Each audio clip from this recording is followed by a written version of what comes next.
The fork goes in easy, a little resistance at the crust, then none at all. Juice pools at the edge of the plate, and you don't think about where it came from or what it took to get there. It is the most unremarkable act in the world. Steak on a Tuesday. But somewhere behind your eyes, a very old machine is running. Your jaw is shaped for this. Your gut produces enzymes for this. Your brain lights up with reward chemistry your ancestors felt 1,000,000 years before agriculture, before fire, before language existed to describe any of it. The question of when humans first started eating meat sounds like it should have an easy answer. Cavemen, spears, a mammoth on a spit. It doesn't work that way. The real story starts long before spears existed, with an animal that had almost no way to get meat at all, except by beating everyone else to a carcass that was already dead. Picture East Africa, roughly 3.4 million years ago. Not humans yet, not even close. A small, slight creature walking upright through open grassland, an Australopithecine, brain barely a third the size of yours. For most of its existence, this creature ate leaves, fruit, tubers, roots. Meat was almost impossible to obtain for a small ground-dwelling primate with no claws and no teeth built for tearing flesh. Then something changes in the fossil record. At a site called Dakika in Ethiopia, paleoanthropologist Shannon McFerrin and her team found fossilized animal bones bearing cut marks and percussion marks, the signature of a hominin slicing flesh from bone and cracking it open for marrow. The bones dated to approximately 3.4 million years ago, hundreds of thousands of years before the earliest confirmed stone tools. Whatever cut those bones was improvised, a sharp stone picked up on the spot and discarded. That discovery pushed the timeline of hominin meat-eating back further than anyone expected, and left an uncomfortable question. If there were no tools yet, how were these animals dying, and how was this creature getting to the meat first? Here is where it gets genuinely counterintuitive. The image most people carry is the hunter, spear raised, chasing something down. The evidence says something far less heroic. Early hominins were small, slow, and unarmed, in a landscape crowded with lions, hyenas, and saber-toothed cats. What they had instead was patience and a willingness to eat what real predators left behind. Paleoanthropologist Robert Blumenschein spent decades studying bone assemblages at Olduvai Gorge in Tanzania, comparing the layered pattern of carnivore tooth marks against hominin cut marks on the same bones. In many of the earliest sites, the carnivore marks come first and the hominin marks come after, layered directly on top. A lion kills a zebra, eats its fill, and abandons it. Hyenas strip what remains. Only then does a small band of hominins arrive to scrape the scraps and crack the bones for marrow, a fatty resource many predators could not access. This was not hunting, it was scavenging, dangerous and unglamorous, competing with hyenas over a rotting carcass. The current evidence increasingly points towards scavenging, not hunting, as the actual entry point into eating meat. That marrow and organ fat mattered more than the quantity suggests, since fat is the most calorie-dense substance in nature, far denser than any plant food on the savanna. Around 2.6 million years ago, stone tools appear, and hominin brain size begins a steady climb that continues for the next 2 million years.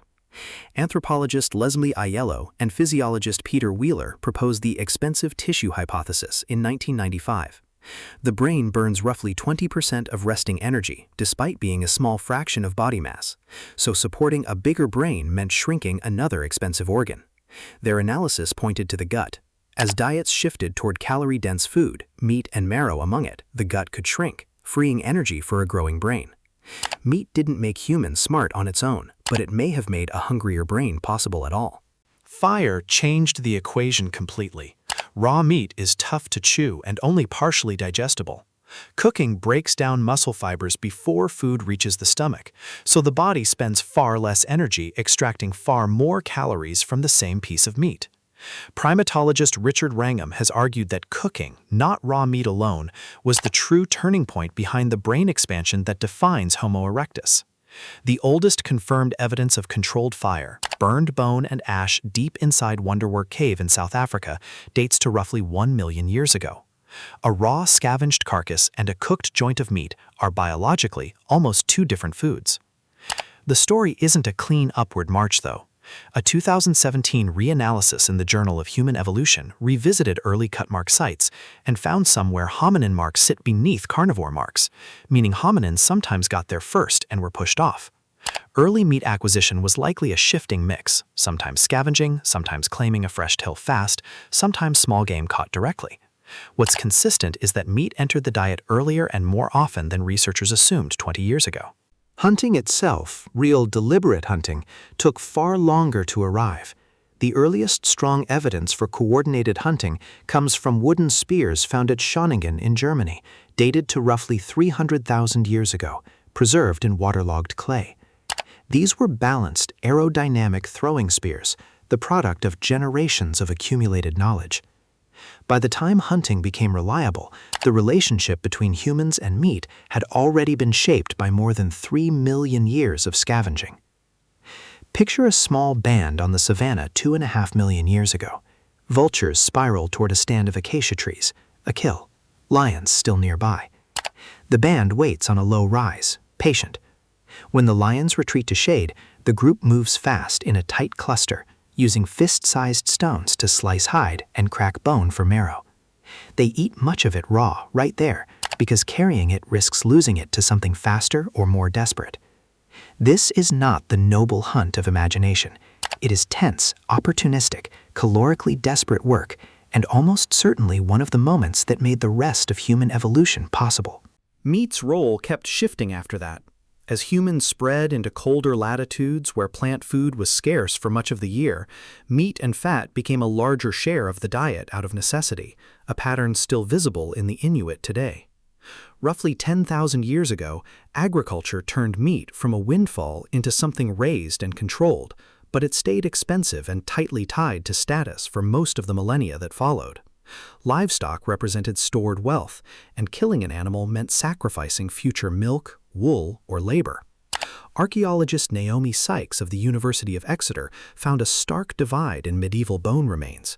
Manor middens dense with deer and prime beef, village sites dominated by older, worked-out animals.